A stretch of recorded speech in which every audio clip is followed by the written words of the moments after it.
বান্দরবানের আলীকদম উপজেলায় BNP chairperson ও সাবেক প্রধানমন্ত্রী দেশনেত্রী বেগম খালেদা জিয়ার আত্মার মাগফিরাত কামনায় মিলাদ ও দোয়া মাহফিল অনুষ্ঠিত হয়েছে।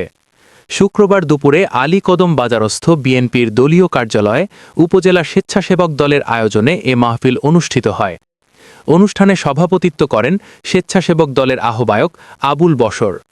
কোরআন খতম শেষে দেশনেত্রীর রুহের মাগফিরাত, তারেক রহমানের সুস্বাস্থ্য এবং দেশ ও জাতির শান্তি কামনা করা হয়।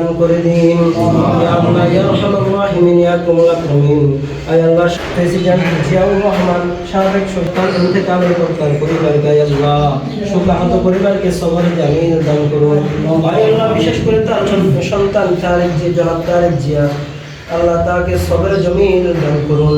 ইয়া আল্লাহ ইয়া আরহামার রাহিমিন, তার পরিবারের যত সদস্য আছে, আয় আল্লাহ এই শোকাহত পরিবারকে আপনি সবরে জমিন দান করুন, তার মায়ের ইন্তজার মঞ্জুর করুন।